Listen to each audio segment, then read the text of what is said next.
Olá pessoal, eu sou o Vitor Calegaro, eu sou psiquiatra da Coordenadoria de Ações Educacionais, a CAED, e sou professor do Departamento de Neuropsiquiatria do CCS.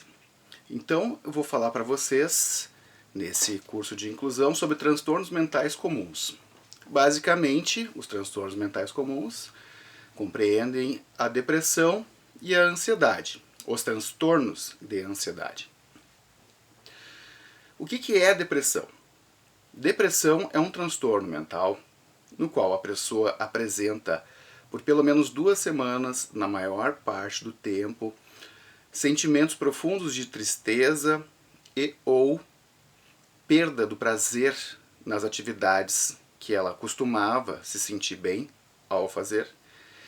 E isso vem acompanhado de diversos outros sintomas, como sentimentos de culpa exagerados, sentimentos de baixa autoestima, sentimentos de inutilidade, a pessoa se sente desmotivada, sem energia para fazer as coisas. Tem sintomas físicos também, do tipo cansaço, ela tem insônia ou dorme demais, dorme por muito tempo. Ela pode ter alterações menstruais, dor de cabeça, dor nos ombros, perda ou ganho de peso, perda da libido, certo? Uma série de alterações, de forma que depressão não é sinônimo de tristeza, ou melhor, tristeza não é um sinônimo de depressão. Tem casos de depressão que não cursam com tanta tristeza assim, mas com bem mais perda do ânimo, perda da energia e perda desse sentimento de prazer nas coisas que a gente faz.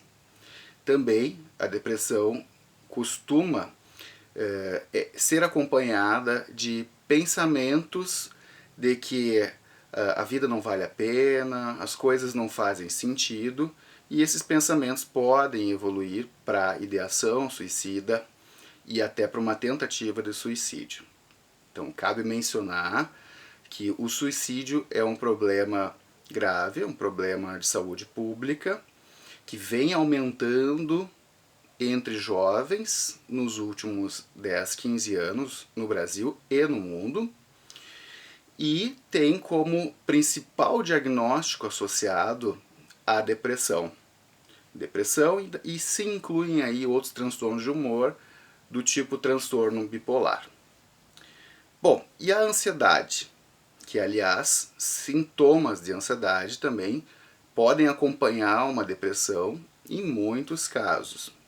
Mas quando a gente fala de transtornos de ansiedade, existem vários tipos, certo?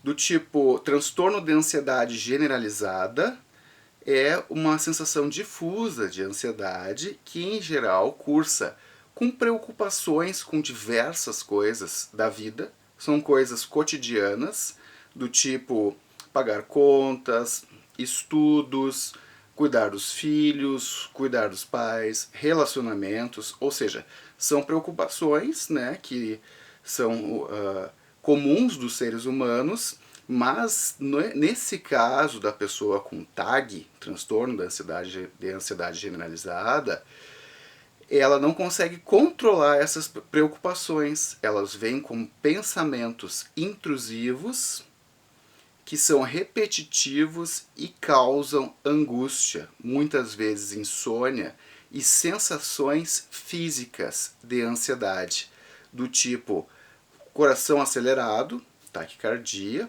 palpitações, sensação de falta de ar, sensações gastrointestinais, do tipo diarreia ou constipação, certo? Ou pirose, que é azia, né? Refluxo, uma série de sintomas que a pessoa pode perceber no corpo. Além disso, sudorese, tremores e por aí vai.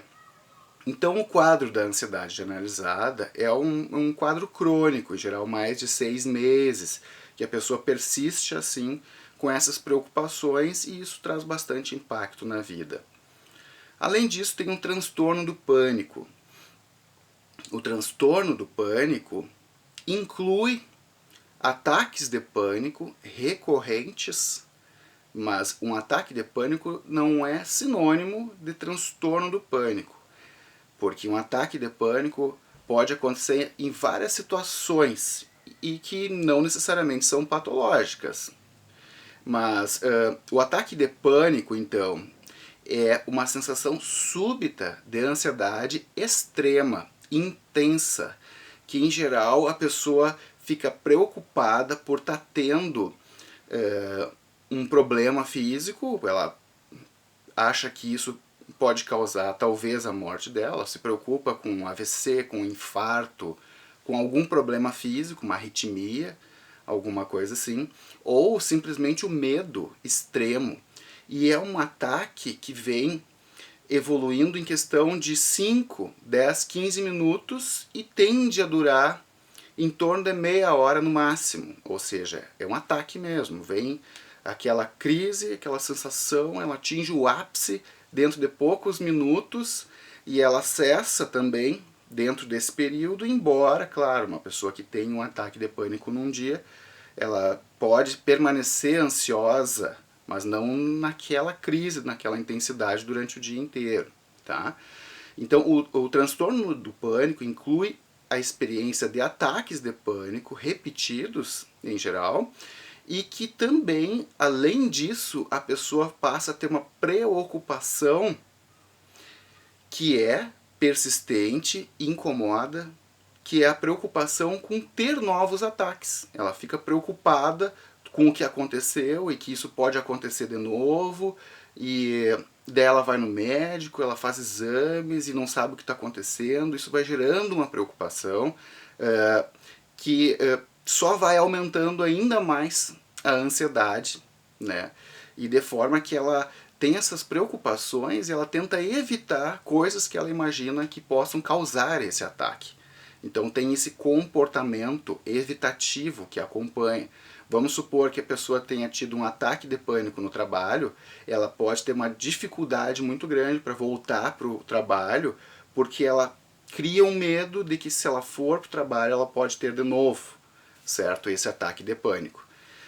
Bom, além disso tem o transtorno de ansiedade social, ou fobia social, que é um transtorno crônico no qual a pessoa passa a se sentir com bastante ansiedade em situações sociais, encontrar pessoas, sair de casa, ou situações que exijam algum desempenho no ambiente social, tipo apresentar um trabalho, participar de uma reunião.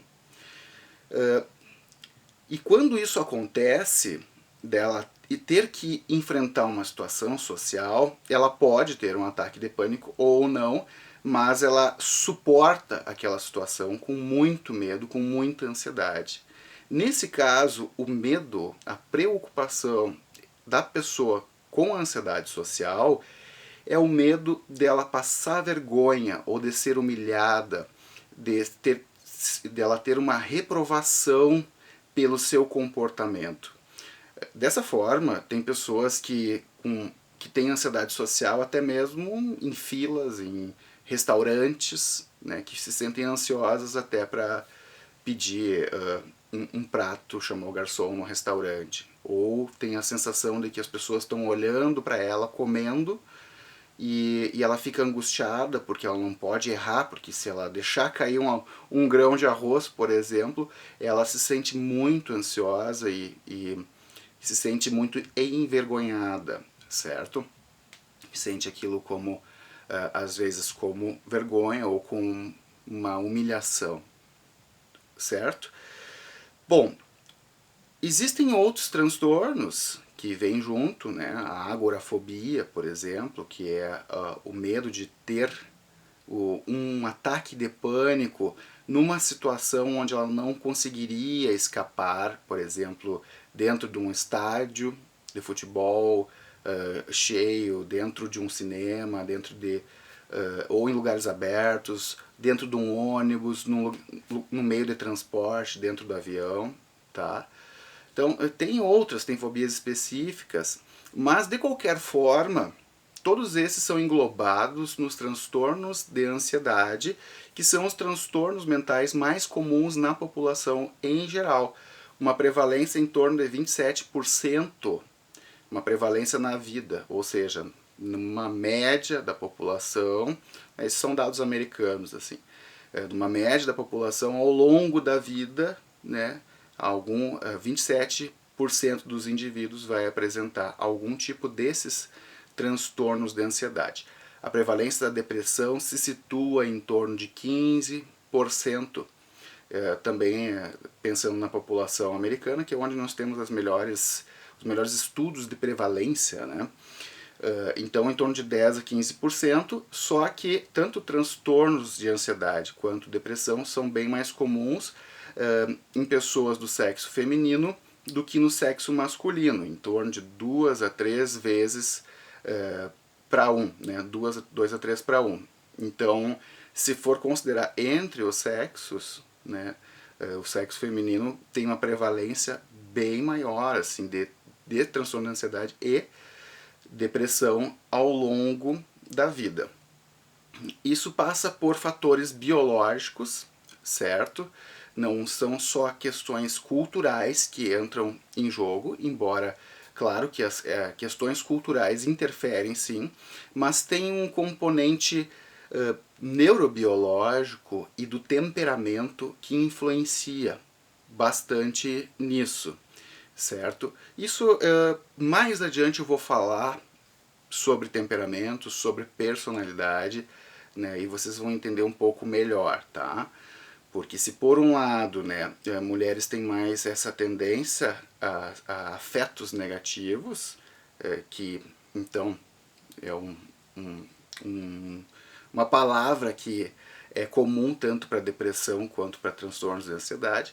Homens, por exemplo, têm mais predisposição, têm mais chance de outras coisas, do tipo abuso de álcool, de substâncias em geral, comportamentos antissociais, enfim. Isso eu vou falar num outro momento. Mas por enquanto eu queria falar um pouco da caracterização desses transtornos para vocês. E aos poucos eu vou comunicando, vou mandando mais materiais, ok?